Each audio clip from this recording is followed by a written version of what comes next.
Welcome everyone. আমার সাথে মনে হয় এটাই প্রথম ক্লাস এবং দেখা। তো আমি যদি খুব ব্রিফলি আমি বলি যে আমি আসাদুজ্জামান নূর, আমি আইন মন্ত্রণালয়ে আছি জয়েন্ট সেক্রেটারি পদে। এর আগেও আমি তোমাদের বিশেষ করে এই বিজনেস লয়ের ক্লাস নিয়েছি। তো তোমাদের সাথে হয়তো এটাই আমার প্রথম। তো যাই হোক, আমরা আমাদের ক্লাসটি শুরু করি, যেহেতু অনেক রাত হয়ে গেছে। কন্টিনিউ করবে 10:30 পর্যন্ত, সো আমরা শুরু করতে পারি। আমি তোমাদেরকে আহ নিশ্চিত ভাবে, আচ্ছা আমাকে একটা জিনিস বলো, তোমরা কি কন্ট্রাক্ট ল পড়েছো? কন্ট্রাক্ট ল এর ক্লাস কি কেউ নিয়েছে তোমাদের? আচ্ছা, আমি আমি জিজ্ঞাসা করছি যে তোমাদেরকে কি কন্ট্রাক্ট ল পড়িয়েছেন? জি স্যার, কিছু অংশ পড়ানো হয়েছে স্যার। জি, কিছু অংশ পড়ানো হয়েছে স্যার। পড়িয়েছে। জি স্যার।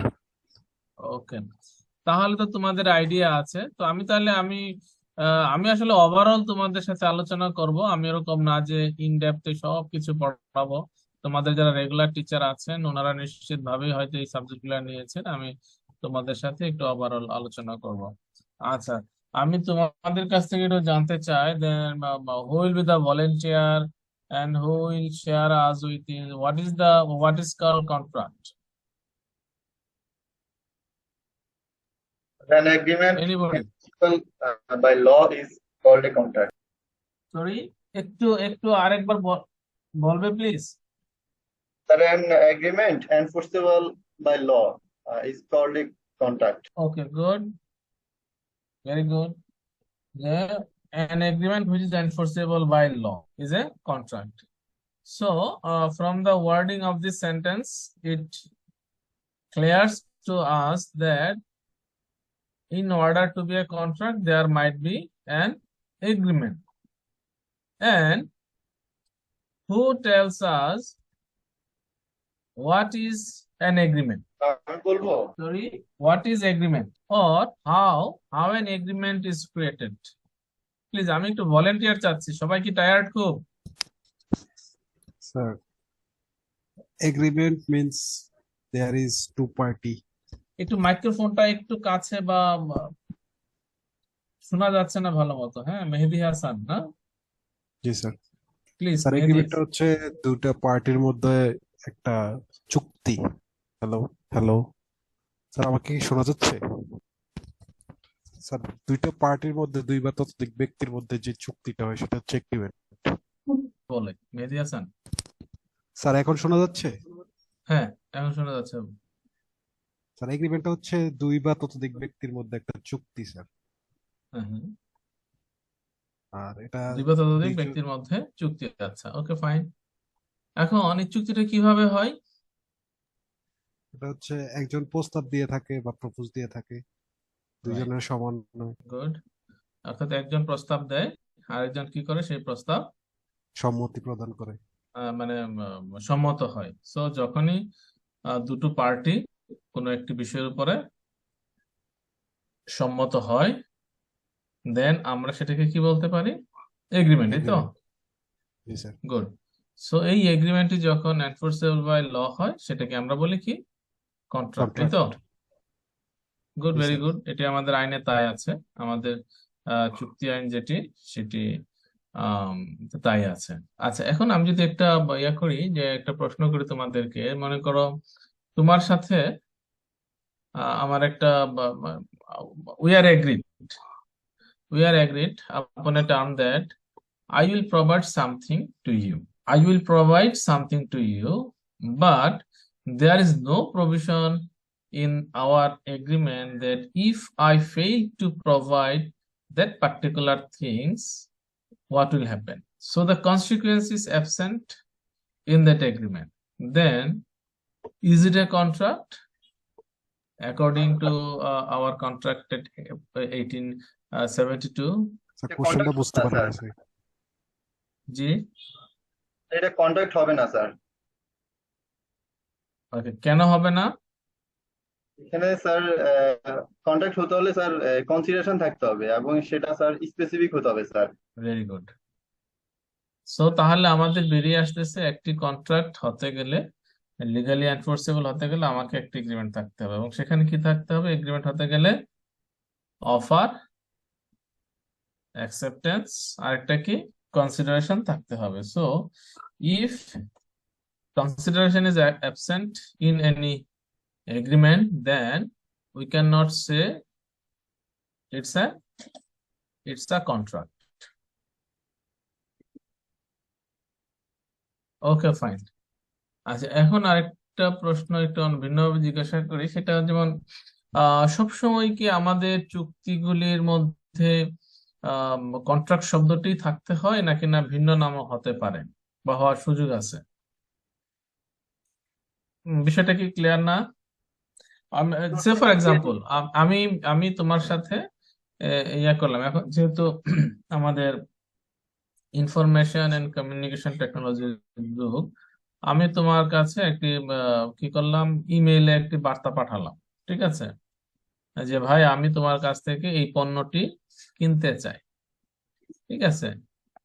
এখন তুমিও ইমেইলের মাধ্যমে আমাকে ইনফর্ম করলে যে ওকে আমি তোমার কাছে বিক্রি করতে চাই, ঠিক আছে। তারপরে আমাদের দুজনের মধ্যে দর কষাকষি হলো, ঠিক আছে।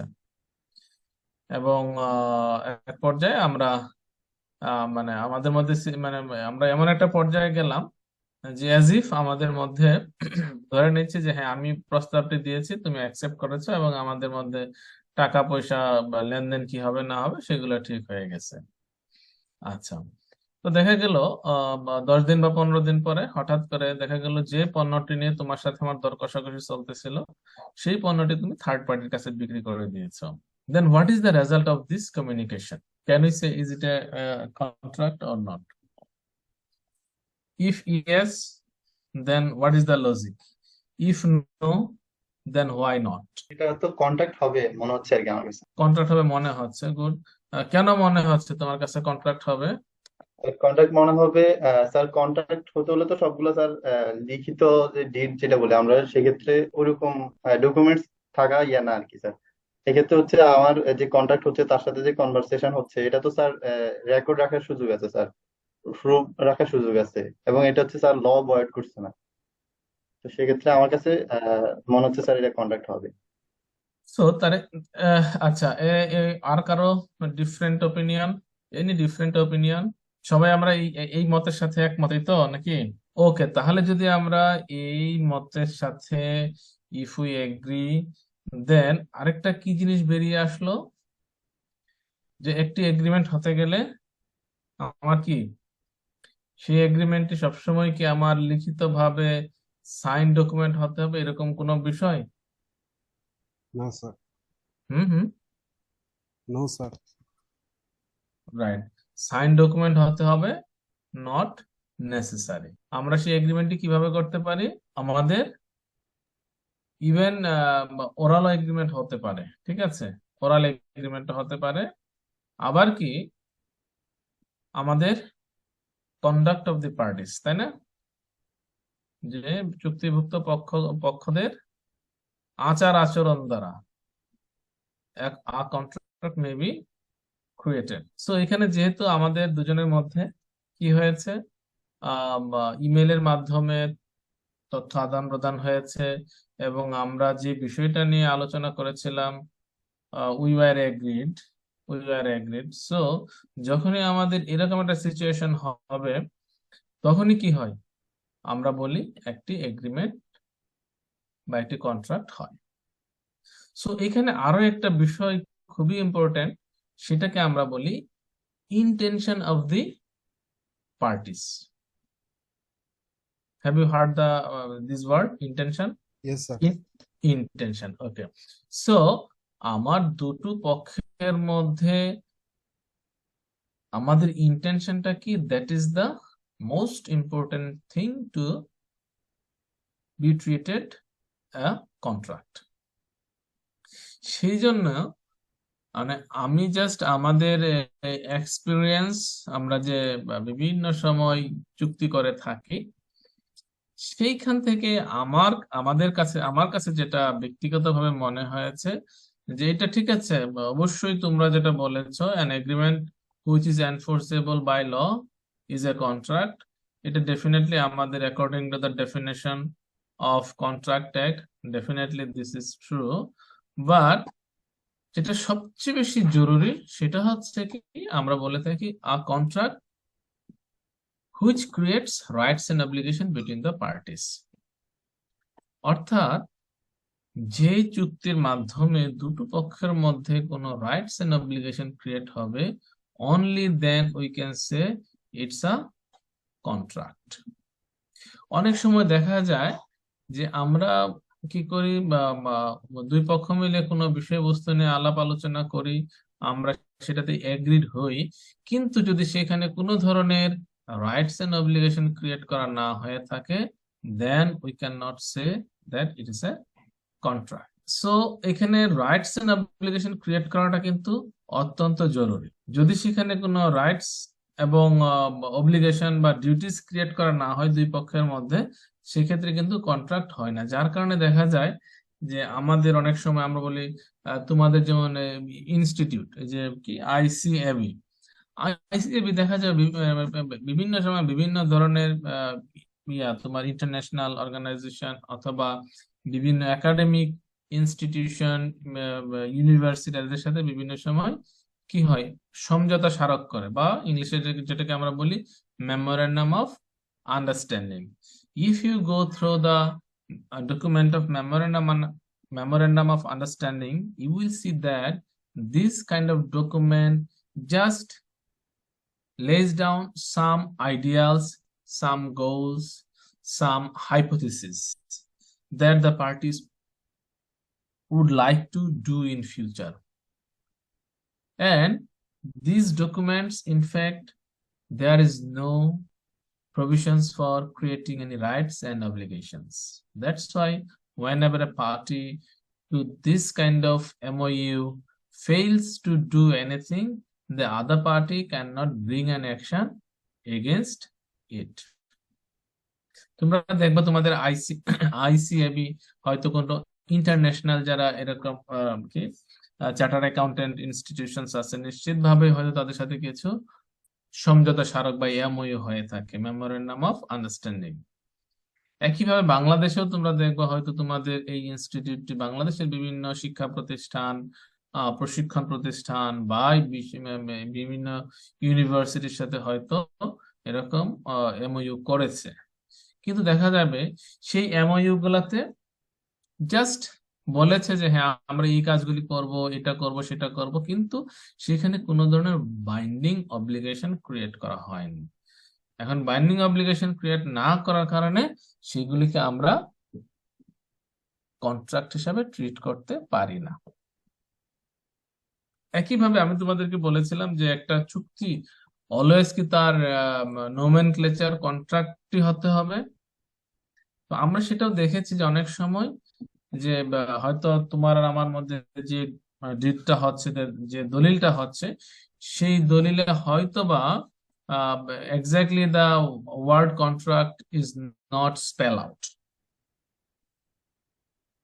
the word contract is not spelled out in our exhibit document, but from the wording, from the language of the document, we can say this is a contract, we can say this is not a contract। এরকম যার কারণে আমরা এরকম বহু documents দেখি যেগুলি আসলে তোমার চুক্তি, বাট হয়তো কন্ট্রাক্ট শব্দটিকে ইউজ করা হয়নি, ঠিক আছে। এবং in most of the time আমরা দেখি কি যে আসলে এখন যেটা ইন্টারন্যাশনালি অধিকাংশ ডকুমেন্টসে দেখা যাচ্ছে লেখে শুধু এগ্রিমেন্ট শব্দটা। সেই কারণে আমরা আমি যেটা বলার চেষ্টা করি যে সবসময় কন্ট্রাক্ট শব্দটি ব্যবহার করতে হবে, নট নেসেসারি। আমাদের 1872 সালের যে কন্ট্রাক্ট অ্যাক্ট রয়েছে সেখানে বলেছে a contract is an agreement which is enforceable by law. So বোঝা যাচ্ছে তাহলে আমাকে শব্দটা কন্ট্রাক্টে লিখতে হবে, কিন্তু আমাদের বাস্তব ক্ষেত্রে আমরা দেখি যে আমরা অনেক সময় এই শব্দটি কন্ট্রাক্ট শব্দটি ইউজ করা হয় না, ভিন্ন ভিন্ন টার্ম সেখানে ইউজ করা হয়। যেমন এই যে এখানে দেখো অনেকগুলো, যে financial cooperation agreement, loan agreement, financing agreement, এই যে তারপর প্রজেক্ট এগ্রিমেন্ট হতে পারে, framework agreement, host country agreement, even memorandum of understanding, একটু আগে যেটা বললাম যে কখনো কখনো মেমোরেন্ডাম অফ আন্ডারস্ট্যান্ডিং আবার বাইন্ডিং অব্লিগেশন ক্রিয়েট করে। So whenever a memorandum of understanding creates a binding obligation between the parties, then that memorandum of understanding will be treated a contract, though its name is MOU. একইভাবে দেখো যেখানে term sheet একটা শব্দ use করেছে, এগুলো international term এবং এগুলো international use হয়ে থাকে, যদিও we are not accustom this kind of terminology in our country, but আমরা যদি ইন্টারন্যাশনালি চিন্তা করি এই ধরনের টার্মিনোলজি গুলো কিন্তু ইউজ হয়। ইভেন টেকনিক্যাল কোঅপারেশন, অনেক সময় দেখা যাচ্ছে যে দুটো পার্টির মধ্যে কোনো একটি টেকনিক্যাল কোঅপারেশনের জন্য এগ্রিমেন্ট হয়ে থাকে, ঠিক আছে। সো ওখানেও দেখা যাচ্ছে যে সেটি আমরা বলছি কন্ট্রাক্ট। এক্সচেঞ্জ অফ নোটস, অনেক সময় দেখা যাচ্ছে যে অপর পার্টির সাথে আমাদের নোট এক্সচেঞ্জ করে, অর্থাৎ ওই যে একটু আগে যেটা বললাম যে মেইলে কনভারসেশন হয় বা মেইলের মাধ্যমে কি করতে পারে, আমরা আমাদের মধ্যকার একটি চুক্তি সম্পাদন করতে পারি। ইভেন রেকর্ড অফ ডিসকাশন, অনেক সময় দেখা যায় যে দেখা একটা উদাহরণ দিচ্ছি, রেকর্ড অফ ডিসকাশন, অনেক সময় দেখা যায় যে দুটো পার্টির মধ্যে কোনো একটা বিষয় নিয়ে আলোচনা হলো, ঠিক আছে। এখন আলোচনা হলো, হয়তো আমরা কোনো ফাইনাল ডিসিশনে যেতে পারি না, কিন্তু দেখা যায় পরবর্তী সময়ে সেই রেকর্ড অফ ডিসকাশন গুলারও কিন্তু এভিডেন্সিয়ারি ভ্যালু ক্রিয়েট করে। যেমন আমি এখানে একটা জাস্ট তোমাদেরকে উদাহরণ দেখিয়েছি, যে তোমরা হয়তো অনেকেই জানো বাংলাদেশের যে সমুদ্র সীমা নিয়ে মায়ানমারের সাথে একটি মামলা হয়েছিল, আইসিজে, যেটা ইন্টারন্যাশনাল কোর্ট অফ জাস্টিস, সেখান থেকে সেটেলমেন্ট করা হয়েছে। সেখানেও কিন্তু এই যে রেকর্ড অফ ডিসকাশনটাকেও উপস্থাপন করা হয়েছিল এজ এন এভিডেন্স। বলা হয়েছিল যে মিয়ানমারের সাথে বাংলাদেশে যে 1972 সেখানে মানে আলোচনা, একটা টেবিল বৈঠক হয়েছিল এবং সেখানে অনেকগুলো বিষয় নিয়ে আলোচনা হয়েছিল, এবং সেখানে কিছু কিছু বিষয়ে মিয়ানমার এবং বাংলাদেশ সম্মত হয়েছিল। যেহেতু সম্মত হয়েছিল, so it has some legal value, it create some obligation, it create some rights between the parties. So এইখানেও আমরা দেখি। এছাড়াও আরেকটি বলি যে রেকর্ড অফ ডিসকাশন, বিশেষ করে আমরা যখন জাপানের সাথে কোনো এগ্রিমেন্ট করতে চাই, তখন জাপানিজরা আবার এই রেকর্ড অফ ডিসকাশনের উপরে অনেকটা রিলাই করে। অর্থাৎ আমাদের মূল এগ্রিমেন্ট স্বাক্ষর হওয়ার পূর্বে দুটো পক্ষের মধ্যে যে বিভিন্ন বিষয় নিয়ে আলাপ আলোচনা হয়, সেই আলাপ আলোচনাগুলোকে যখন আমরা লিপিবদ্ধ আকারে করি এবং সেখানে তোমার কি নেওয়া হয়, ইনিশিয়াল নেওয়া হয়, এবং বলা হয় থেকে অনেক সময় এই রেকর্ড অফ ডিসকাশন গুলো also will be created a contract, because under this record of discussion some rights and obligations are created between the parties. এছাড়াও নোট ভার্বাল আমরা এটাকে বলি আসলে ডিপ্লোম্যাটিক টার্ম। ডিপ্লোম্যাটিক চ্যানেলের মাধ্যমে যখন এক রাষ্ট্র অন্য রাষ্ট্রের সাথে যোগাযোগ করে, সেটাকে আমরা বলে থাকি নোট ভার্বাল। তো অনেক সময় দেখা যাচ্ছে যে এক্সচেঞ্জ অফ নোট ভার্বালের মাধ্যমে কি হয়, তোমার একটি চুক্তি হয়ে থাকে, একটি কন্ট্রাক্ট হয়ে থাকে। সো এখানে আমরা যে একেবারে আমাদের চুক্তি আইন অনুযায়ী সবসময় আমি মানে চুক্তিকে কন্ট্রাক্ট শব্দ ব্যবহার করব, অনেক সময় সেটা হয়ে থাকে না। বিভিন্ন সময় আমরা কি ভিন্ন ভিন্ন নাম দিয়ে দুই পক্ষের মধ্যে কোনো একটি চুক্তি সম্পাদন করতে পারি। But the most important thing is that what is the intention of the parties. If the intention of the parties is to create any binding obligation and to give some rights to the other parties, then it will be treated as contract.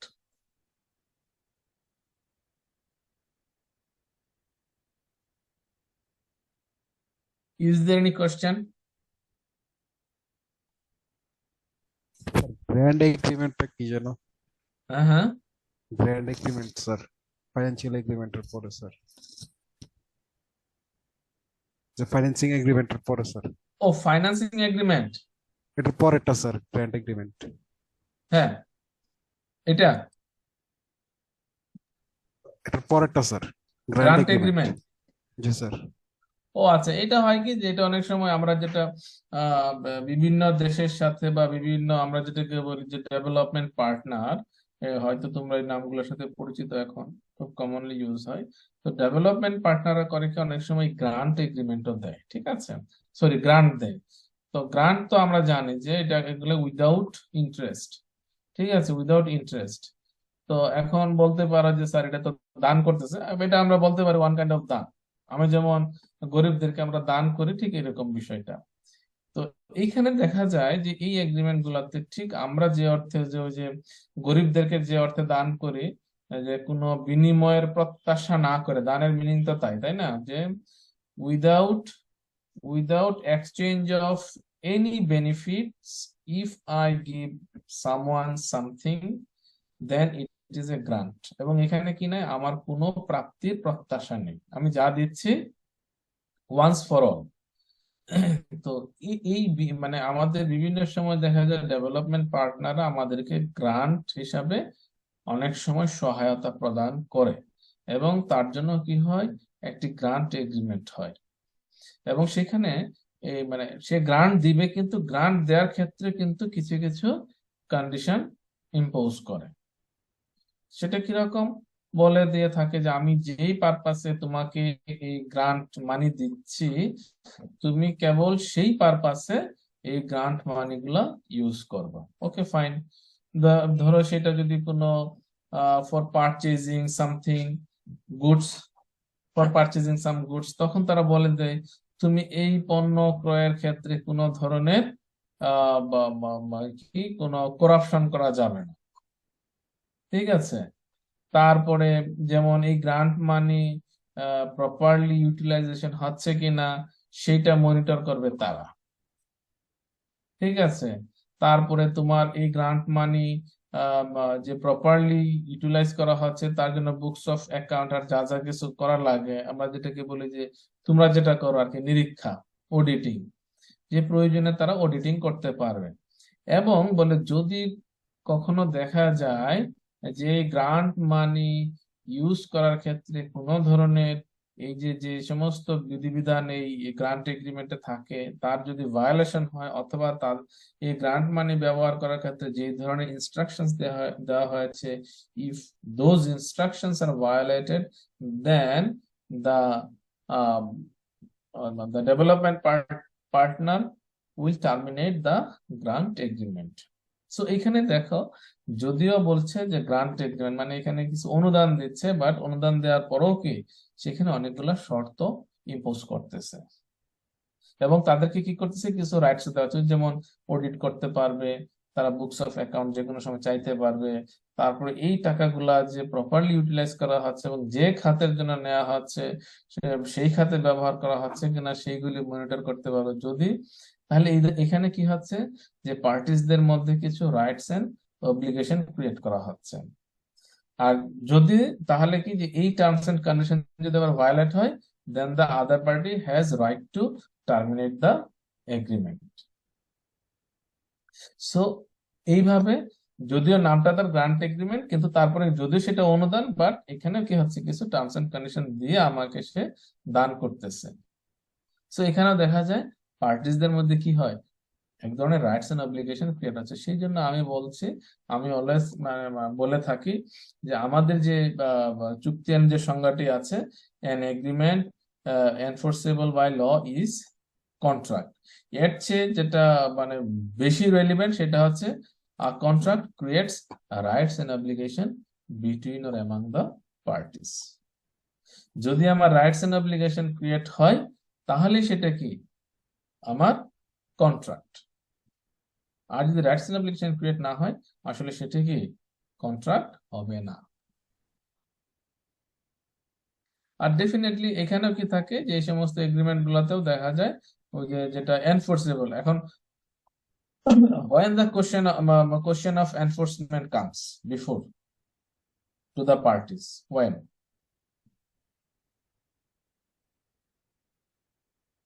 the question of enforcement come before the parties, normally we see that whenever any party fails to perform his or her obligation, then the question of enforcement will come in front.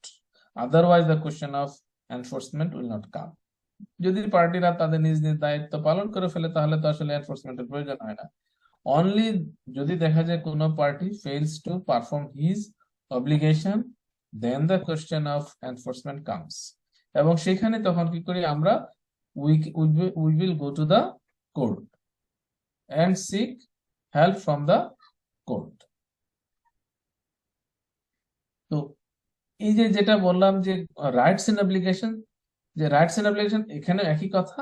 যখনই কোনো party তার দায় দায়িত্ব প্রতিপালনে fail করবে বা অবহেলা করবে বা অন্য পার্টির যে অধিকার আছে সেই অধিকারটি দিতে যদি সে তোমার নারাজ হয়, then the other party can go to the court.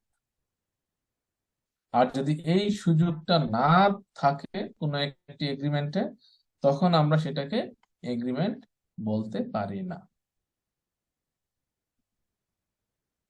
এই নামগুলো তোমরা কাইন্ডলি মাথায় রাখো সবসময়, যে ঠিক আছে অবশ্যই এনফোর্সেবল বাই ল, বাট আমার মূল বিষয়টা থাকবে intention of the parties and সেখানে রাইটস এন্ড অব্লিগেশন ক্রিয়েট করা হচ্ছে কিনা। যদি রাইটস এন্ড অব্লিগেশন ক্রিয়েট করা হয়, আমরা সঙ্গে সঙ্গে বলবো this is a contract or this is an agreement. তো কন্ট্রাক্ট না লেখলেও আমরা কি বলবো, সেটা চুক্তি বা এগ্রিমেন্ট। এগ্রিমেন্টও কি হতে পারে, কন্ট্রাক্ট হতে পারে, কন্ট্রাক্ট এগ্রিমেন্ট। সো এগুলো আসলে আমরা বলি যে this are all synonymous word.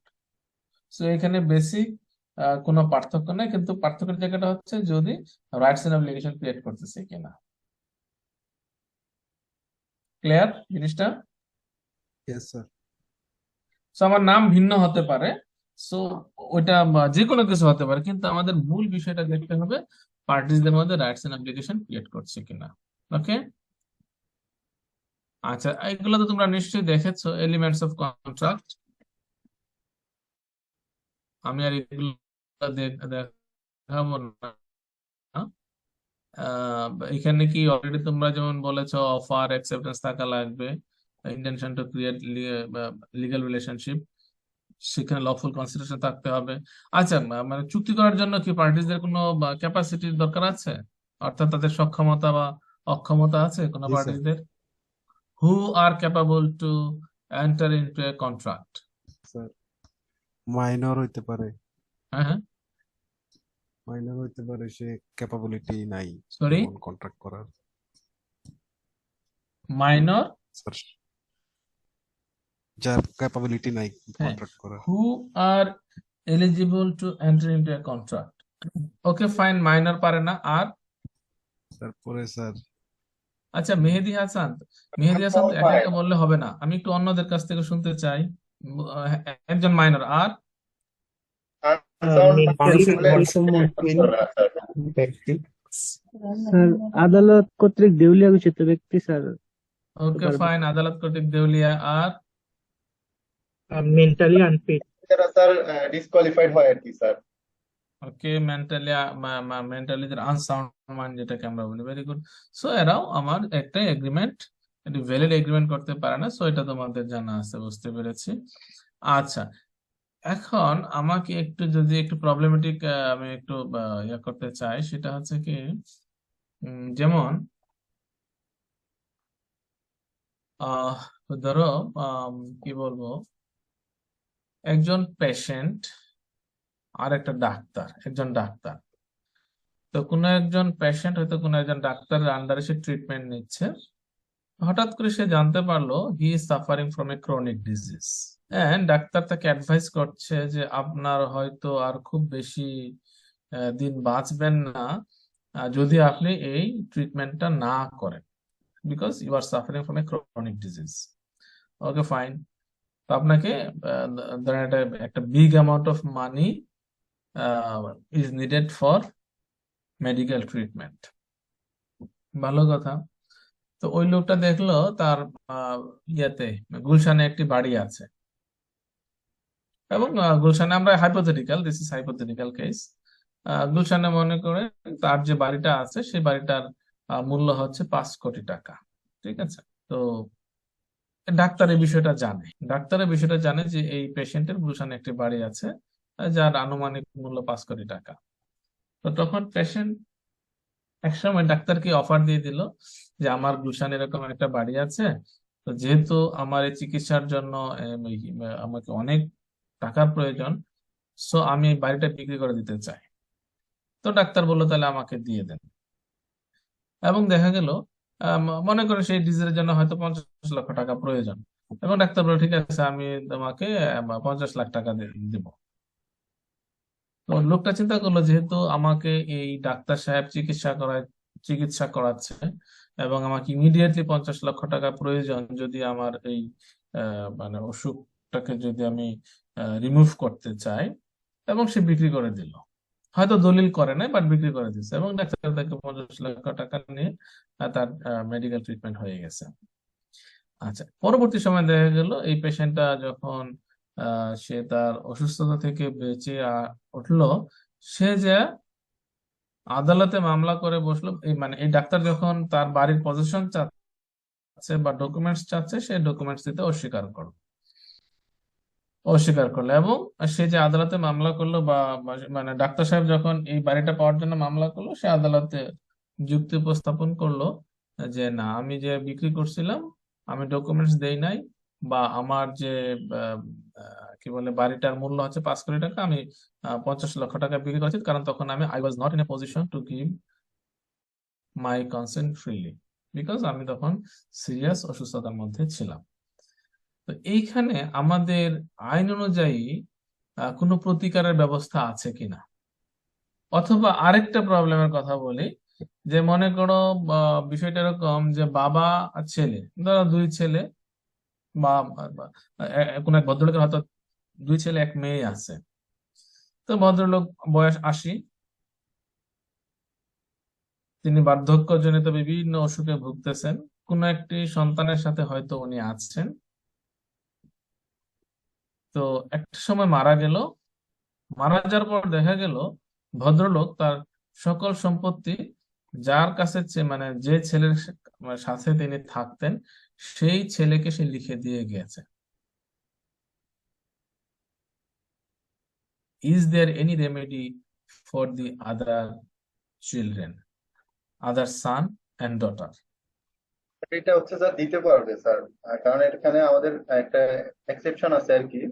সেক্ষেত্রে হচ্ছে ন্যাচারাল লাভ অ্যান্ড অ্যাফেকশনের ক্ষেত্রে স্যার এটা হচ্ছে যদি লিখিত ডকুমেন্টস থাকে তাহলে স্যার এটা অ্যাকসেপ্টেবল আর কি স্যার। এটা লিখিত, এটা হচ্ছে লিখিত ডকুমেন্টস থাকতে হবে যে উনি দিয়ে গেছেন।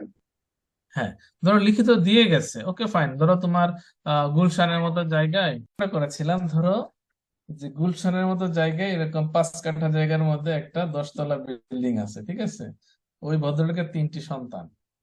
তো দেখা গেল কোন একটি সন্তানের সাথে ভদ্রলোক মানে 80 বছর বয়সী ভদ্রলোক ছিল, তার হয়তো টেক কেয়ার এসব কিছু ওই ছেলেটা নিয়েছে, ঠিক আছে।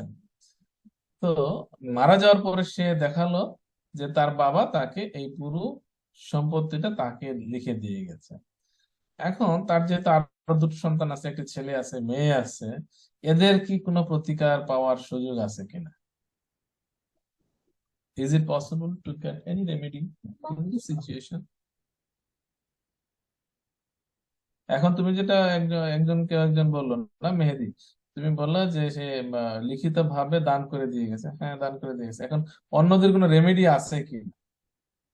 এটা হচ্ছে স্যার আমরা তো জানি স্যার প্রতিটা কন্ট্রাক্টে স্যার হচ্ছে লফুল কনসিডারেশন থাকতে হবে। আর কনসিডারটা হচ্ছে স্যার দুই পক্ষের কি হচ্ছে স্যার এই কন্ট্রাক্টের বিনিময়ে যেটা দিচ্ছে আর কি, এটা হচ্ছে মূলত কনসিডারেশন।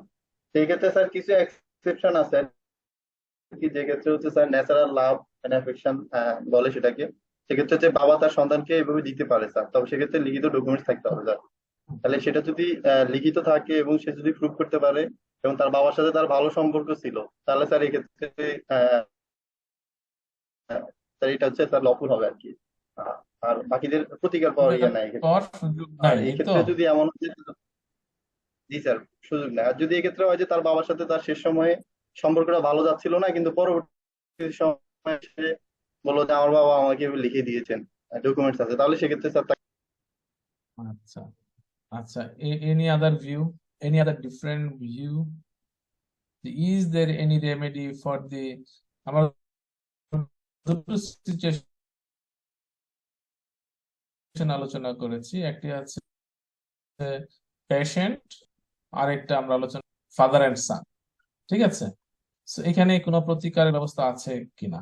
আচ্ছা, তোমরা কি এখানে একটা জিনিস নিশ্চিতভাবে হয়তো তোমরা পড়েছো যে এলিমেন্টস অফ কন্ট্রাক্টের মধ্যে বিভিন্ন এলিমেন্টস আছে, যেমন এই যে এগুলা বললাম। এছাড়া আরেকটি বিষয় আছে, পার্টিসদের কি থাকতে হবে? ফ্রি কনসেন্ট থাকতে হবে, তাই না? স্যার ফ্রি কনসেন্ট থাকতে হবে। ওকে,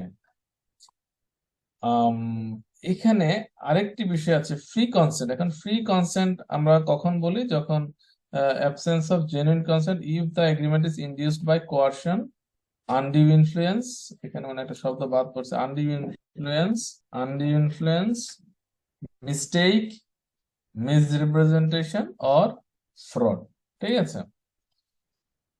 ইট মিনস যদি আমার কনসেন্টটি কোনোভাবে কোয়ারশন তো বুঝি নাকি, জোর জবরদস্তি করে, মিস্টেক মানে মিস্টেক অফ ফ্যাক্ট, অর্থাৎ ঘটনা সম্পর্কে যদি আমার ভুল ধারণা থাকে, বা ঘটনার সত্যতা সম্পর্কে আমার যদি ধারণা না থাকে, অথবা মিসরিপ্রেজেন্টেশন, অথবা সেখানে যদি ভুল তথ্য দিয়ে যদি আমার কনসেন্টটি নেওয়া হয়ে থাকে, অথবা যদি ফ্রড মানে প্রতারণা করে যদি আমার কনসেপ্ট নেওয়া হয়ে থাকে, তাহলে, এবং ফাইনালি আমরা বলি আনডিউ ইনফ্লুয়েন্স, এটাকে বাংলা করা হয়ে থাকে অযাচিত প্রভাব। তো যদি এই কতগুলা গ্রাউন্ড যে আছে, coercion, undue influence, mistake, misrepresentation and fraud, যদি এটির যে কোনো একটি দ্বারা যদি কারোর কনসেন্ট গ্রহণ করা হয়ে থাকে, তখন আমরা বলে থাকি the consent is not free. আচ্ছা, তাহলে কোয়ারশন আমরা জানি যেটা জোর জবরদস্তি করে, অর্থাৎ আমি যদি কাউকে ভয় ভীতি দেখিয়ে তার সম্মতি গ্রহণ করে থাকি। মিস্টেক আমরা বুঝলাম, মিসরিপ্রেজেন্টেশনে বুঝলাম, এবং ফ্রড মানে প্রতারণা করে। এখন আরেকটি শব্দ হচ্ছে আনডিউ ইনফ্লুয়েন্স, আমরা বলে থাকি অযাচিত প্রভাব খাটি। এখন এই অযাচিত প্রভাব কি, কারো কোনো আইডিয়া আছে? অযাচিত প্রভাব বা আনডিউ ইনফ্লুয়েন্সটা কি? সেক্ষেত্রে এটা হচ্ছে স্যার প্রভাব খাটানো আর কি স্যার। সেক্ষেত্রে হচ্ছে স্যার এটা প্রতিষ্ঠান যিনি হচ্ছে ইনফ্লুয়েন্স করার ক্ষমতা রাখেন, অর্থাৎ স্যার পাওয়ার রাইট, আছে আর কি স্যার। উনি যদি কাউকে ডোমিনেট করে একটা বিষয় হচ্ছে স্যার বাধ্য করে আর কি, সেক্ষেত্রে হচ্ছে স্যার এটাকে বলা হবে আর কি undue. whenever a person in a position and by using that position he can dictate the consent of the other party, এটাকে আমরা বলে থাকি আনডিউ ইনফ্লুয়েন্স। তো আনডিউ ইনফ্লুয়েন্সের কিছু কিছু তোমার আমাদের আইনে কিছু কিছু ক্ষেত্রে কথা বলে দিয়েছে, যে এই পজিশন গুলোকে আমরা বলতে পারি যে dominant position, like father son, son না ঠিক, মানে প্যারেন্টস এন্ড চিলড্রেন, ঠিক আছে? ফাদার সান বলার দরকার নেই, প্যারেন্টস এন্ড চিলড্রেন, অর্থাৎ বাবা মা তার সাথে কি সন্তান। তারপর আমরা বলে থাকি doctor and patient, lawyer client, official boss and his employee. তারপরে আমরা বলে থাকি গুরু শিষ্য, ঠিক আছে? তারপরে যে আরেকটা আছে গুরু শিষ্য, যেমন আমাদের বিভিন্ন কি বলবো, যে বিভিন্ন পীরের মুরিদ থাকে না, পীর মুরিদ, ঠিক আছে? অর্থাৎ সম্পর্কটা যদি হয়, পক্ষদের সম্পর্কটা যদি হয় এমন যে সেখানে ক্লায়েন্ট, লয়ার, পেশেন্ট, ডক্টর, তারপরে কি বললাম, প্যারেন্টস, চিলড্রেন, তারপরে কি গুরু শিষ্য, এই ধরনের সম্পর্ক যদি হয়, সেইগুলাকে আমরা বলি যে এইখানে এক ধরনের আনডিউ ইনফ্লুয়েন্স বা অযাচিত প্রভাব খাটানোর সুযোগ রয়েছে। তো আমরা যে দুটো প্রবলেমের কথা আলোচনা করলাম সেখানে যে ছিল কি পেশেন্ট এন্ড ডক্টর। যখন কোনো একজন পেশেন্ট কারোর আন্ডারে থাকে, মেডিকেল ট্রিটমেন্ট নেয়, তখন হয়তো কি আমরা, এবং আরেকটা জিনিস জেনে রাখো যে ডাক্তার এবং উকিল, ডাক্তার এবং উকিল এই দুইটা জায়গায় কিন্তু কেউ কোনো মিথ্যা কথা বলতে পারে না। ধরো তুমি যদি কখনো কোনো উকিল সাহেবের কাছে যাও কোন একটি প্রবলেম নিয়ে, উকিল সাহেব কিন্তু প্রথমে জিজ্ঞাসা করবে যে আপনি যদি আমার কাছ থেকে সত্য কথাটা বলতে হবে, কোনো কিছু আমার কাছে গোপন রাখতে পারবেন। হ্যাঁ, গোপন যা রাখার সেটা কোর্টে আমি রাখবো, বা কথার মারপেচে আমি আপনাকে সেভ করার চেষ্টা করবো, কিন্তু আমার কাছে আপনি কি অপরাধ করছেন কি করেন নাই তার ডিটেলস আমাকে বলবেন, ঠিক আছে? যদি আপনি আমাকে সত্য কথা না বলেন তাহলে কিন্তু আমি আপনাকে কোনো প্রতিকারের ব্যবস্থা করতে পারবো না। একইভাবে একজন ডাক্তার, ডাক্তার এবং পেশেন্ট, যদি তোমরা কখনো ডক্টরের কাছে গিয়ে দেখো একই ঘটনা, যে কোনো রোগীর জন্য মানে রোগের জন্য গেলে ডাক্তার গটগট করে সমস্ত কিছু বলে দেয়, আমি 5 বছর আগে কি করছি না করছি সেটাও যখন ডাক্তার জিজ্ঞাসা করে যতটুকু আমার মনে থাকে আমরা কি করি সেই তথ্যগুলো ওনাকে দিয়ে দিই। সো এখানে কি একটা আমরা বলি যে এখানে একটি বিশ্বাসের সম্পর্ক এখানে জড়িত, যে বাবা মানে বাবা মা, ছেলে মেয়ে, তারপরে কি যে গুরু শিষ্য, ক্লায়েন্ট, লয়ার, পেশেন্ট, ডক্টর, এগুলোকে আমরা বলি সম্পর্কগুলো relationship of trust and faith, একে অপরের প্রতি কি বিশ্বাসের সম্পর্কে আবদ্ধ। তো সো এই বিশ্বাসের সম্পর্কগুলা সুযোগ নিয়ে কেউ যদি কোনো কিছু করে থাকে, দেন পরবর্তী সময়ে কিন্তু সেগুলাকে নিয়ে চ্যালেঞ্জ করা যায়, বলতে পারবে যে এটি দেয়ার ওয়াজ সাম আনডিউ ইনফ্লুয়েন্স। আর এই সম্পর্কগুলোকে আমরা বলে থাকি ফাইডুশিয়ারি রিলেশনশিপ। এই শব্দটা কি শুনেছো তোমরা? ফাইডুশিয়ারি রিলেশনশিপ, বিশ্বাসের সম্পর্ক। আমি যে কিছু শব্দ ইয়া করলাম এগুলাকে বলে থাকি আমরা, সম্পর্কের কথা বললাম, এগুলোকে বলে আমরা বিশ্বাসের সম্পর্ক, ফাইডুশিয়ারি রিলেশনশিপ। সো কেউ যদি এই ধরনের কোন সম্পর্কের সুযোগ নিয়ে কোন ধরনের সুযোগ নেয় অপর পক্ষ থেকে, দেন পরবর্তী সময় সেটাকে চ্যালেঞ্জ করা যাবে। তাহলে এই যে দুটো প্রবলেমের কথা বললাম, সেই ক্ষেত্রে কিন্তু পরবর্তী সময় হয়তো পার্টিসটা চ্যালেঞ্জ করতে পারে on that ground that his or her consent was not free, it was induced by relationship of the parties. The party was in such a situation that he could not give his or her free consent. So এই প্রেক্ষাপট বিবেচনায় আমরা বলে থাকি যে consent গুলা are not free, এবং তখন এগুলাকে নিয়ে চ্যালেঞ্জ করা যায়। বাট আলটিমেটলি কি পাবে কি পাবে না, প্রতিকার পাবে কি পাবে না, that will be the decision of the court, but the party can challenge before the court.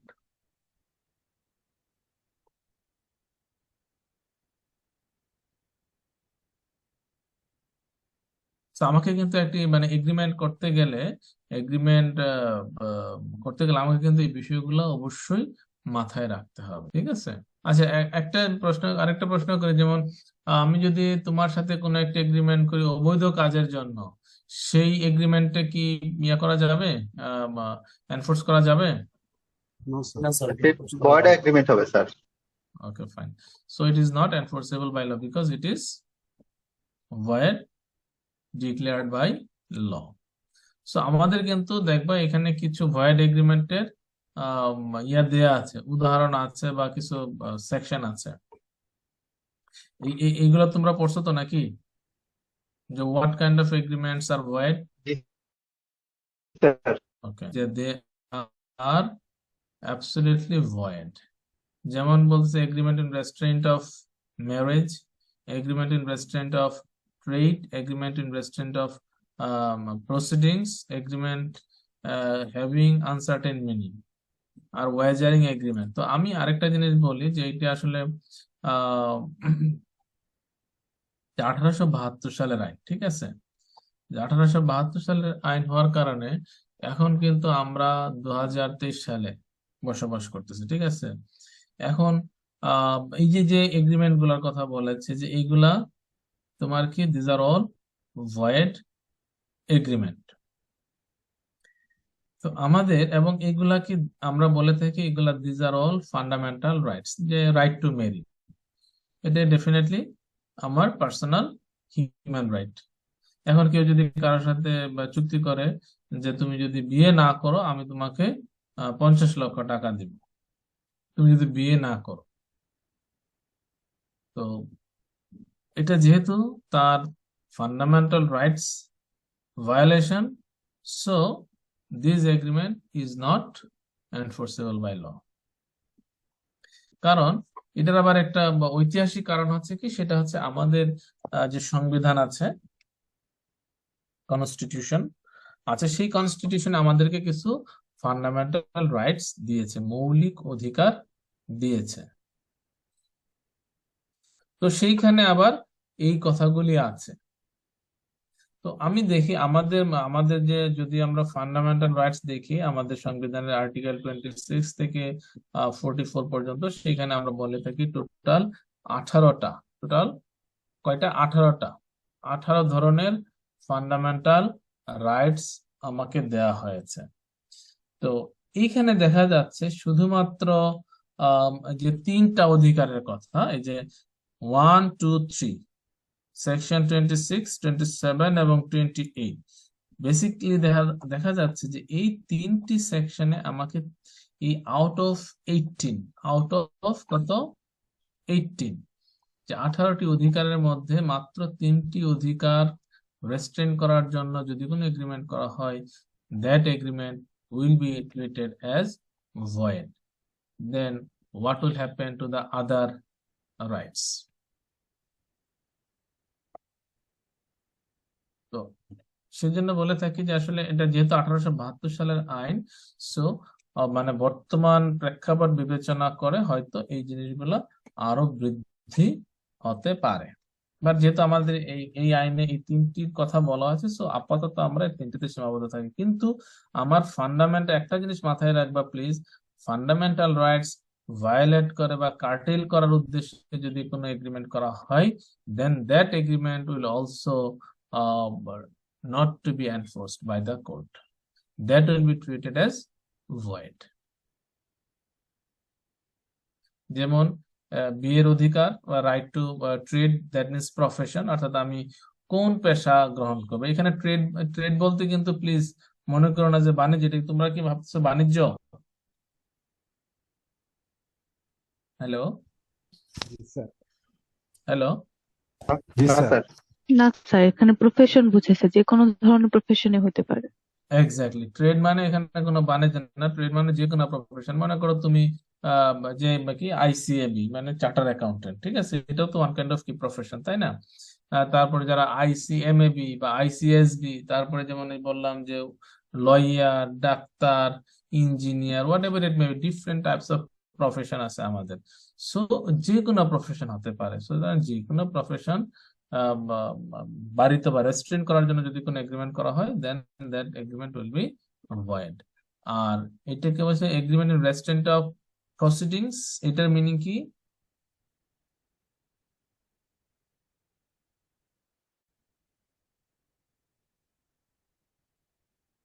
What is the meaning of it? Sir, আমি যদি অন্য একজনের এগেনস্টে কোনো লফুল অ্যাকশন নিতে চাই, সেটার ক্ষেত্রে যদি কোনো বাধা আসে, ওটাকে বুঝেছে, তাহলে স্যার ওটা কোনো ভয়েড এগ্রিমেন্ট হবে না। অর্থাৎ আমি যদি কোনো কারোর কাজের বিরুদ্ধে, অর্থাৎ আদালতের যাতে কোনোভাবেই সুবিধা না নিতে পারি, সেটাকে রেস্ট্রিক্ট করার জন্য যদি কোনো ধরনের এগ্রিমেন্ট করা হয়, then that agreement will also be treated as void void agreement. Agreement. তাহলে যেমন আমি একটু আগে বললাম, তাহলে মনে করো যার যার যে ধর্ম আছে, ধর্ম পালনের স্বাধীনতা আছে না? এখন যদি আমি কোনো এগ্রিমেন্ট করি কারোর সাথে যে তুমি তোমার ধর্ম পালন করতে পারবা না, is it A void or valid agreement? It's a void Right. agreement. Void agreement. কিন্তু স্যার আমাদের ভয়েড হবে জি স্যার। আমাদের আইনে কিন্তু এটার অনুপস্থিত। তারপর রাইট টু অ্যাকোয়ার প্রপার্টি, যে সম্পত্তির অধিকার আমার সংবিধানে আছে না, আর্টিকেল 42, রাইট টু প্রপার্টি। তাহলে এখন যদি আমি তোমার সাথে এগ্রিমেন্ট করি যে তুমি কোনো ধরনের সম্পত্তি বা প্রপার্টি কেনাকাটা করতে পারবে না, is it A valid agreement? No, sir. So এবং আরো আছে যেমন right two assembly, right to vote, আমরা যেটা বলি ভোট বলি, তাই না? মানে ভোট প্রদানের অধিকার, এটিকে আমরা বলি আমাদের ফান্ডামেন্টাল রাইটস, তাই না? হ্যাঁ, তো এখন তোমার সাথে যদি আমি চুক্তি করি যে তুমি মানে ভোট না দিলে আমি তোমাকে কি 1 লক্ষ টাকা দিব, is it A valid agreement? No, sir. তাহলে আমি সেই কথাটাই বলছি যে আমাদের এই বর্তমান আইনে দেখো অনলি এখানে শুধু 3টা অধিকারের কথা বলা আছে আউট অফ 18। মানে ওখানে কি রাইট টু এমপ্লয়মেন্ট আছে, রাইট টু লাইফ, লিবার্টি, অনেকগুলো রাইটস আছে, টোটাল 18টা রাইটের কথা সেখানে বলা আছে। So, তার মধ্যে থেকে অনলি 3টা অধিকার এখানে আসছে। সো আমরা বলতে পারি যে আরো আসলে অনেকগুলি অধিকার আছে। সুতরাং যে কোনো ফান্ডামেন্টাল রাইটস ভায়োলেশনের জন্য যদি আমার কোনো এগ্রিমেন্ট করা হয়ে থাকে, then that agreement will also be void.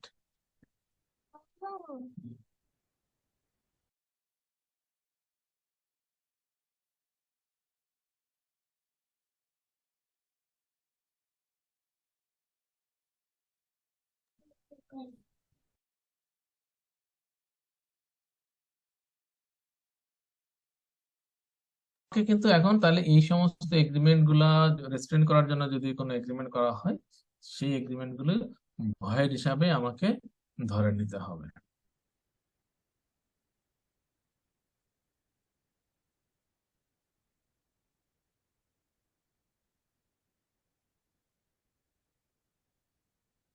এই বিষয়ে কারো কোনো কোশ্চেন, ফার্দার ক্লারিফিকেশন আর কোশ্চেন?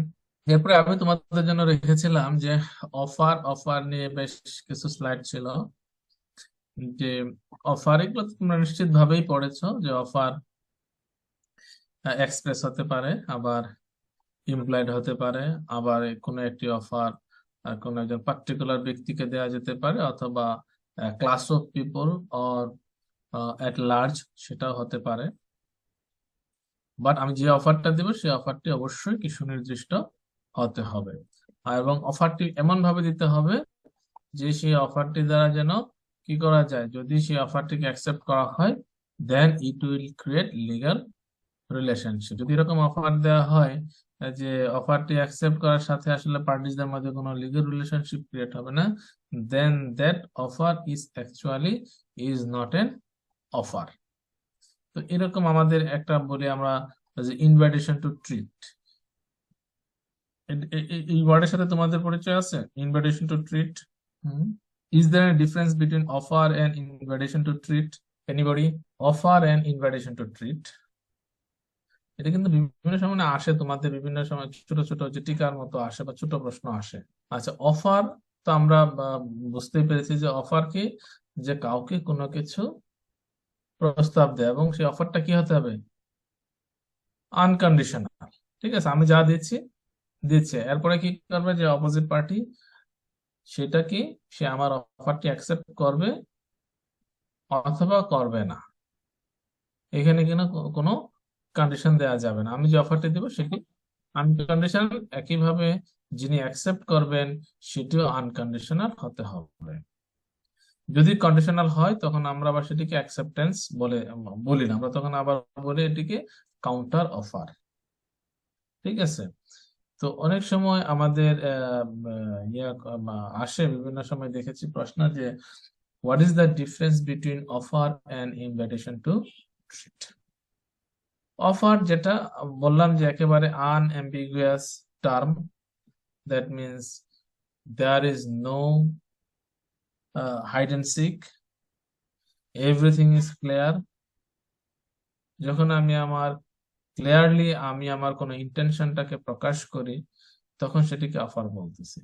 তো অনেক সময় দেখা যায় যে আমি ঠিক আমার অফার দিচ্ছি না, বাট আমি কোনো পার্টিকে ইনভাইট করতেছি যে তুমি আমাকে অফার দাও। সেইগুলিকে আমরা বলি ইনভাইটেশন টু ট্রিট। অর্থাৎ আমি কাউকে আহ্বান করছি যে আমি এই কাজটি করব, তোমাদের কাছ থেকে বা আপনাদের কাছ থেকে আমি প্রস্তাব চাই। সে ফর এক্সাম্পল, সহজ উদাহরণ দিই আমি, যেমন আমরা এখন বিভিন্ন কাজের জন্য কি করি, টেন্ডার দিই, তাই না? বিজ্ঞপ্তি দিই আমরা, যে টেন্ডার দিই, বলি যে আমি এই কাজটি করব, আহ আগ্রহী আগ্রহী প্রতিষ্ঠান, ফার্ম বা ব্যক্তিগণকে দরপত্র দাখিলের জন্য আহ্বান জানাচ্ছি। সো এখানে কি করতেছে একজন একটি প্রতিষ্ঠান বা কোনো ব্যক্তি কোনো একটি সুনির্দিষ্ট কাজ করার জন্য কি করতেছে, মানুষদেরকে বা অন্যান্যদেরকে সে আহ্বান করতেছে দরপত্র প্রস্তাব দাখিলের জন্য। ঠিক আছে? তো এখান থেকে কি করা হচ্ছে যে অপর পার্টিসদেরকে কোনো একটি কাজ করার জন্য আহ্বান করা হচ্ছে। তাহলে দেখো ওই যে মানে আমার এই প্রস্তাব পাওয়ার পর আমিও কিন্তু ওয়ান কাইন্ড অফ আসলে একটা প্রস্তাব দিচ্ছি যে আমি এই কাজটি করাবো, আগ্রহী প্রার্থীদেরকে আবেদনের জন্য দরপত্র প্রস্তাব দাখিলের জন্য অনুরোধ করা হলো।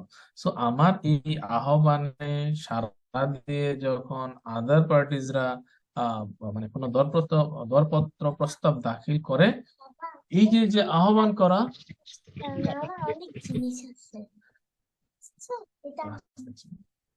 So, এই যে এখানে যে অপর পার্টিদেরকে ইনভাইট করার, আমি যে ইনভাইট করেছি সেই ইনভাইটেশনের প্রেক্ষিতে আদার পার্টিসরা কি করতেছে, দরপত্র প্রস্তাব দাখিল করছে, এটাকে আমি বলছি ইনভাইটেশন টু ট্রিট।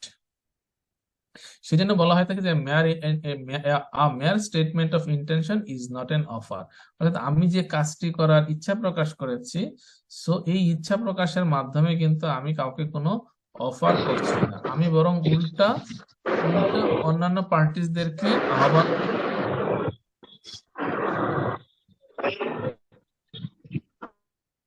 আমি অন্য পার্টিসদেরকে কি করছি যে আমি মানে প্রস্তাব দাখিলের জন্য বরং আহ্বান জানাচ্ছি। এখন তারা যদি প্রস্তাব দাখিল করে, তারপর তাদের প্রস্তাব যদি আমার কাছে সুইটেবল মনে হয়, দেন আমি সেই প্রস্তাবটি গ্রহণ করতে পারি। যদি আমি গ্রহণ করি, then there will be an agreement. আর আমি যদি দেখি যে তাদের যে দরপত্র প্রস্তাবটি আমার সুটেবল না, বা আমার কাজের জন্য যে আমার এস্টিমেশন আছে, মনে করো আমি যে কাজটি করবো সেই কাজের হয়তো আমি এস্টিমেট করে রাখছি 10 লক্ষ টাকা, কিন্তু দরপত্র বা কি করলো তারা 20 লক্ষ টাকা দিলে, খুব স্বাভাবিকভাবে আমি হয়তো তখন বলবো যে না, আমার পক্ষে এটি গ্রহণ করা সম্ভব নয়। ঠিক আছে? তো এই যে আমার যে একটা ইন্টেনশন প্রকাশ করলাম একটা বিজ্ঞাপনের মাধ্যমে, সেটিকে আমরা বলছি যে ইনভাইটেশন টু ট্রিট, বা এটাকে বলা হয় স্টেটমেন্ট অফ ইন্টেনশন। একইভাবে আমরা দোকানপাটে গেলে, এটা কিন্তু বেশ অনেক মামলা মোকদ্দমাও আছে, যে আমরা দোকানপাটে যে কেনাকাটা করতে চাই, তো দেখা যায় যে জামা কাপড়ে কি থাকে, ক্যাটালগ থাকে বা প্রাইস উল্লেখ থাকে। ঠিক আছে?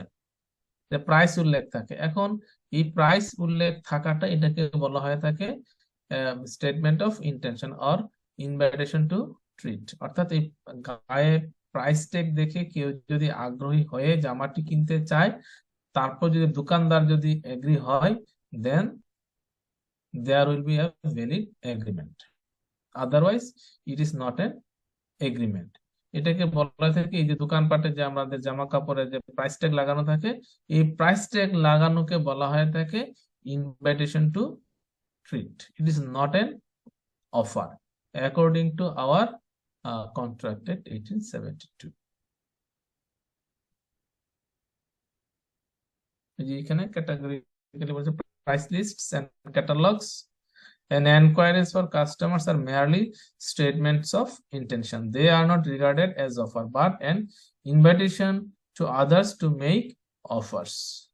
An advertisement in a newspaper or elsewhere may be so worded that it amounts to an offer, but ordinarily an advertisement is considered to be an invitation to make offers. So আমাদের যদি এই জিনিসটা মাথায় থাকে তাহলে এগুলাকে নিয়ে আমাদের কনফিউশন তৈরি হবে না।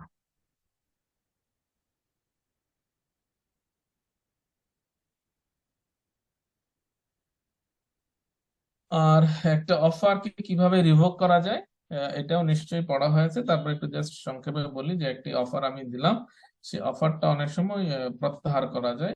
প্রত্যাহার করতে গেলে আমাকে অবশ্যই ডিউ প্রসেসে সেই প্রস্তাবটি প্রত্যাহার করে নিতে হবে। সেটি হতে পারে কি বাই নোটিস, তারপরে বাই ল্যাপস অফ টাইম বা after expiry of reasonable time. By lapse of time যদি অর্থাৎ আমি একটি নির্দিষ্ট সময় উল্লেখ করে দিয়ে থাকি যে আগামী আমার এই প্রস্তাবটি আগামী 1 নভেম্বর 2023 সাল পর্যন্ত বলবৎ থাকবে, সুতরাং এই 23 সালের 1 নভেম্বর 2023 যখন অতিক্রান্ত হয়ে যাবে ধরে নেওয়া হবে the offer is revoked.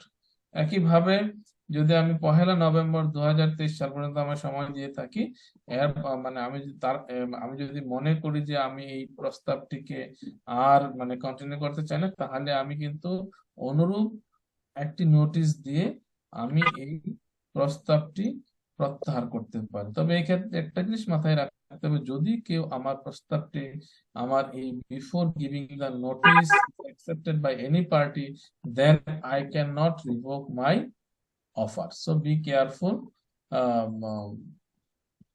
whenever you want to give any offer, be careful.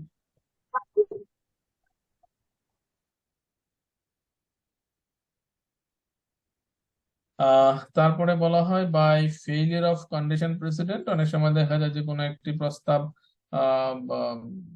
ইয়ে করতে গেলে অ্যাকসেপ্ট করতে গেলে কিছু কন্ডিশন প্রেসিডেন্ট অর্থাৎ পূর্ব শর্ত প্রতিপালনের বিষয় থাকে। তো যদি দেখা যায় সেই পূর্ব শর্তগুলা যদি প্রতিপালন করা না হয়ে থাকে তখনও কিন্তু একটি প্রস্তাব রিভোক করা যায়। এছাড়া আছে বাই ডেথ এন্ড ইনসেনিটি, অর্থাৎ কেউ যদি মারা যায় বা পাগল হয়ে যায় সেই ক্ষেত্রে সেটি রিভোক করা যায়। এছাড়া কাউন্টার অফার বা রিফিউজালের মাধ্যমে কি হয় একটি অফার রিভোক করা যায়। এটি হচ্ছে একটি প্রস্তাব রিভোকেশনের পদ্ধতি। এছাড়া অফারের পর যেহেতু অ্যাকসেপ্টেন্স, তো এটা আমি আর ইন ডিটেলস বলবো না, সেটা তো আমি আমি আচ্ছা আমার এই স্লাইড গুলা কি দিয়ে দিব তোমাদেরকে নাকি? জি স্যার। জি স্যার।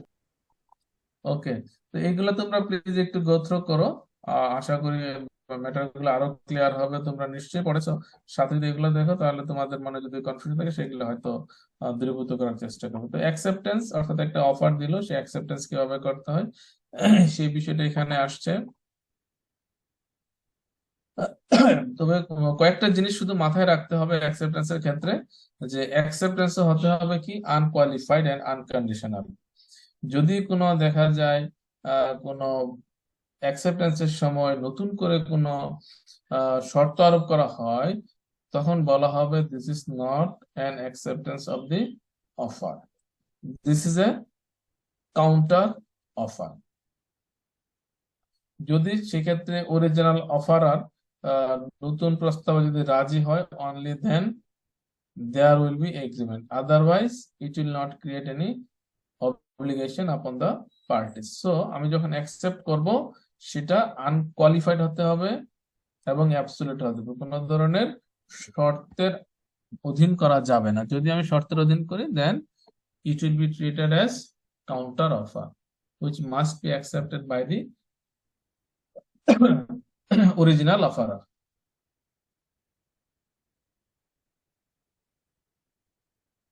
তাহলে conditional acceptance subject to condition একই বিষয়। এছাড়া আছে তবে অনেক সময় যদি কোনো ক্লারিফিকেশন হয়ে থাকে যে আমি কাউন্টার অফার দিচ্ছি না, বাট আমি অ্যাকসেপ্ট করার ক্ষেত্রে আমার কাছে হয়তো কোনো ম্যাটারে কনফিউশন তৈরি হয়েছে, আমি আদার পার্টিসের কাছে কি ক্লারিফিকেশন চাইতে পারি। সো যদি এই ধরনের ক্লারিফিকেশন চাওয়া হয়, that clarification will not be treated as counter offer.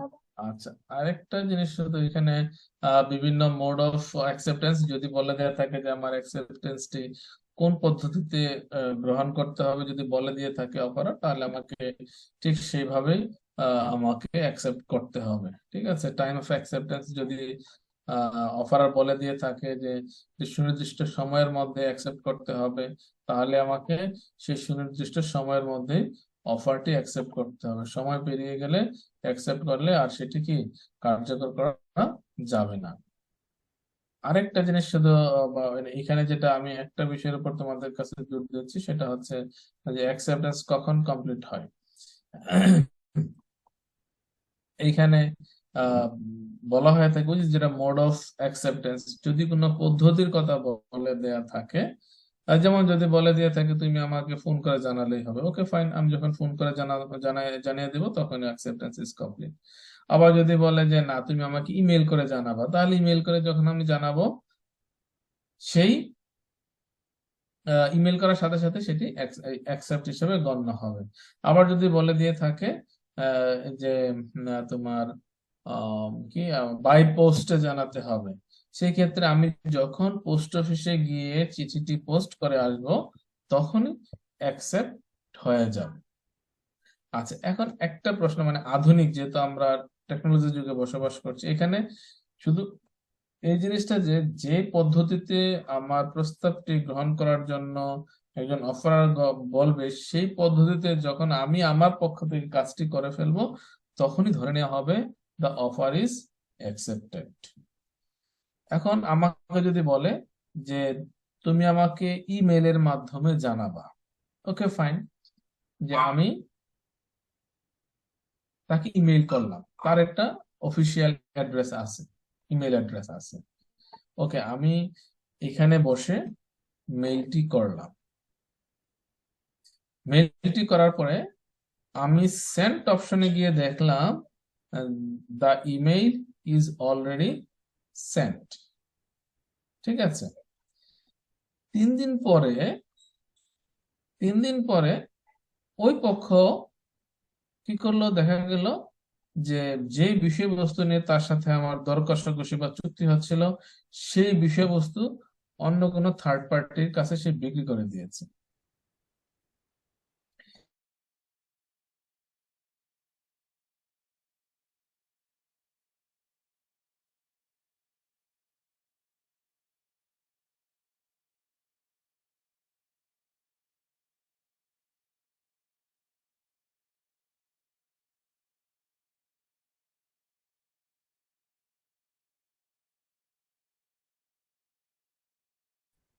According to section 4 of contract, আমি মেইলটি করে ফেলবো, অর্থাৎ আমি যখন সেন্ড বাটনে ক্লিক করব, from the very beginning of pressing on the send button, it is accepted. That means acceptance is completed on behalf of the acceptor.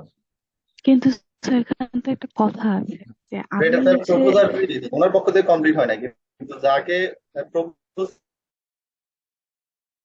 করছে আর কি, ওনার অ্যাকসেপ্টেন্সটা হয়, কিন্তু যখন ওনার কনসার্নে চলে আসবে তখন স্যার এটা ওনার পক্ষ থেকেও কমপ্লিট হবে আর কি স্যার। এটা তো টু ওয়ে স্যার, একদিকটা কমপ্লিট হয়েছে আর কি। এর মধ্যে যদি স্যার ওই প্রপোজালটা মানে অ্যাকসেপ্টেন্সটা যদি না পৌঁছানোর আগে উনি ইচ্ছে করলে চেঞ্জও করতে পারবে স্যার। আরেকজনকে যেন কি বলতে চাচ্ছে, স্যার আমি যে একসেপ্ট করছি সেটা তো আমার আদার পার্টিকে জানতে হবে, সে যতক্ষণ পর্যন্ত না জানবে অতক্ষণ পর্যন্ত তো আমাদের একসেপ্টেন্স কমপ্লিট আইনের হবে এই না। ল্যাঙ্গুয়েজ কি তাই বলছে? এই যে আমি যেটুকু সিলেক্ট করলাম, না স্যার অতটুকু তো এটা বলে নাই। আইনে বলছে যখনই আমি ওই যে যেটা বললাম ইমেইলে গিয়ে যখন আমি সেন্ড বাটনে ক্লিক করে ফেলবো, সেন্ড বাটনে ক্লিক করলে রিভার্ট করার কি সুযোগ আছে? আমাকে বলো তো। No sir. আচ্ছা, Is it possible to delete that message, that email? No sir. Absolutely no. Saiful, mister Saiful, জি স্যার। আমি যখনই সেন্ড বাটনে ক্লিক করব ইমেলে, আমার পক্ষে কি হ্যাঁ স্যার। রিভার্ট করার সুযোগ আছে? সুযোগ নাই।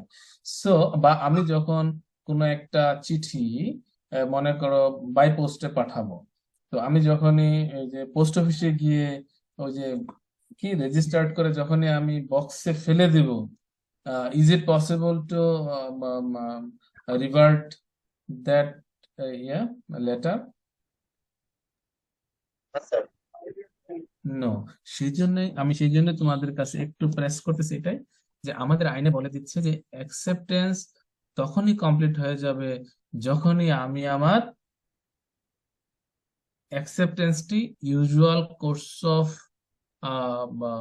কমিউনিকেশনে রাখবো, এবং সেই রাখার প্রেক্ষিতে কি হয়ে যাবে যে ওটিকে আর ফেরত পাওয়ার কি থাকবে না, আমার আর সুযোগ থাকবে না। এটাই এটাই কিন্তু বলছে যে as against when it is put in course of transmission to him মানে অফারার, so as to be out of the power of the acceptor, যে ওটিকে ফেরত নেয়ার আর কি নাই, সুযোগ নাই। যিনি প্রস্তাবটি অ্যাকসেপ্ট করতেছেন সেটিকে ফেরত নেওয়ার সুযোগ নেই। অর্থাৎ আমি যখনই সেন্ড বাটনে ক্লিক করে ফেলবো, সাথে সাথেই আমার অ্যাকসেপ্টেন্সটি কমপ্লিট হয়েছে বলে মানে গণ্য হবে।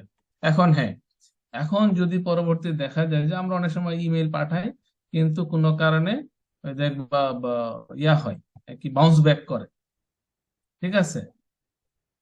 তো যদি ওই রকম ক্ষেত্র হয়, only then you can claim যে তোমার অফারটি অ্যাকসেপ্ট হয়নি, মানে তোমার অ্যাকসেপ্টেন্স কমপ্লিট হয়নি, বিকজ তোমার মেইলটাই কি তার কাছে আসলে যায় না। অনেক সময় দেখা যায় যদি আমি ভুল অ্যাড্রেসে পাঠাই তখন এটা আসে, কিন্তু সঠিক অ্যাড্রেস থাকলে নর্মালি কি হয়, তোমার নর্মালি বাউন্স ব্যাক করে না কোনো ইমেল, ঠিক আছে? সো এইখানে কিন্তু আসলে আমাদের অ্যাকসেপ্টেন্সের একটা বিষয় জানতে হবে যে ন- আমি তাকে জানানোর উদ্দেশ্যে যখনই কোনো মাধ্যমে আমি আমার চিঠিটা রেখে দিব, এবং সেই চিঠিকে ফেরত পাওয়ার যদি আমার সুযোগ না থাকে, বা আমি আমার কমিউনিকেশনকে যদি আমি আবার ফেরত পাওয়ার সুযোগ না থাকে, ধরে নেওয়া হবে যে আমার অ্যাকসেপ্টেন্সটি কমিউনিকেটেড টু দ্য অফারর, এবং তখনই অ্যাকসেপ্টেন্সটি কমপ্লিট হবে।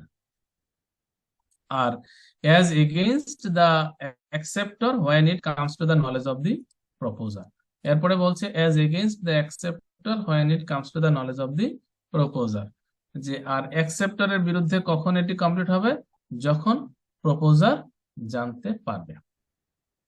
অর্থাৎ আমি যখনই চিঠিটা রাখতেছি আমার পক্ষ থেকে কমপ্লিট, আর যখন এটি ওই অরিজিনাল যে অফারার ছিল তার নলেজে যখন চলে যাবে, তখন আর এটি কোনোভাবেই কি হবে না, রিভার্ট বা রিব্যাক করার সুযোগ থাকবে না। Then it will be treated as a valid agreement between the two parties. তো এই কমিউনিকেশন গুলা কমপ্লিট হয়েছে কি হয় না, এগুলো নিয়ে বহু মামলা মোকদ্দমা আছে। বিশেষ করে আগে প্রচুর মামলা এখন তো অনেক সহজ হয়ে গেছে, এখন আমরা টেলিফোনে করে ফেলি, ইমেইলে করে ফেলি, বাট বহু মামলা মোকদ্দমা আছে, বিশেষ করে তোমার ইংলিশ লতে।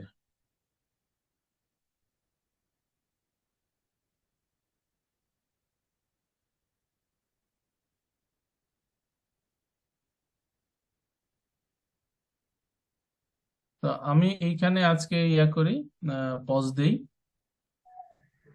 তোমাদের সাথে হয়তো সামনে আবার কখনো দেখা হতে পারে। আর কারোর কোনো ইয়ে আছে প্রশ্ন? অনেক রাত হয়ে গেছে, আমি বুঝতেছি অনেক রাত। আমার একটা তারপর ছিল স্যার, জি একটা বিষয় একটু ক্লিয়ার করা দরকার ছিল স্যার। বলো। ক্লিয়ার না, এটা হচ্ছে স্যার ওই যে অ্যাকসেপ্টেন্সের ব্যাপারে আর কি স্যার, সেটা ওই যে absolute and unqualified, sir unqualified বিষয়টা যদি এক্সপ্লেন করতেন একটু। আচ্ছা, আনকোয়ালিফাইড মানে কোনো শর্তাধীন আর কি। অর্থাৎ আমি অ্যাকসেপ্ট করলাম, মনে করো যে আমি বললাম যে আমার একটা ইয়ে দিব, কি বলে, গাড়ি বিক্রি করবো, ঠিক আছে, 30 লক্ষ টাকায়। আমি একটা গাড়ি বিক্রি করব 30 লক্ষ টাকায়, ঠিক আছে। তো প্রস্তাবটা আমার কাছে আসলো, আমি বললাম ঠিক আছে, আমি 30 লক্ষ টাকা দিতে রাজি আছি, কিন্তু তোমার কি করতে হবে, গাড়ির লাইসেন্স করার জন্য, ওই যে বিআরটিএ তে লাইসেন্স করার জন্য যে টাকা পয়সা খরচ হবে, সেই টাকা পয়সা খরচ আমি দিতে পারবো না। So so this is unqualified, this is conditional, so this is conditional acceptance। ঠিক আছে, ওই 30 লাখ টাকা আমি দেবো, কিন্তু আবার বিআরটি এর রেজিস্ট্রেশনটা তোমার করে দেওয়া লাগবে। ঠিক আছে, তো যেহেতু এটা শর্তাধীন করা হলো, এটাকে বলা হচ্ছে this is this is conditional, this is not unqualified. So this is not actually is an acceptance, this will be treated as counter। Counter attack. Nazmul Nipun কিছু বলতে চাচ্ছ? হ্যালো, হ্যাঁ, নাজমুল নিপুণ কিছু বলতে চাচ্ছ?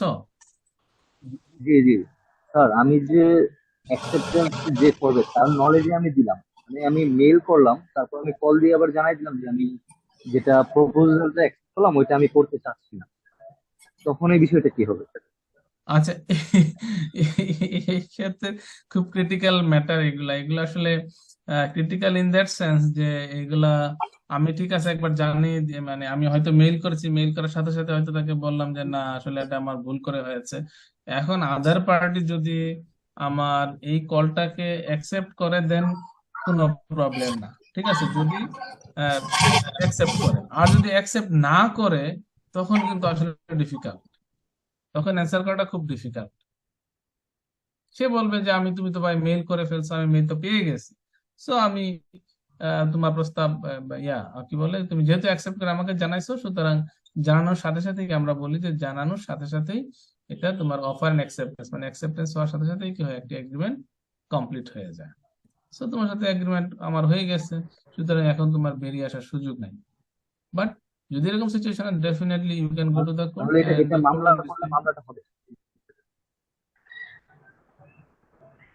মানে এই ক্ষেত্রে আদার পার্টি যদি এগ্রি না করে, দেন খুব ডিফিকাল্ট হবে বেরিয়ে আসা।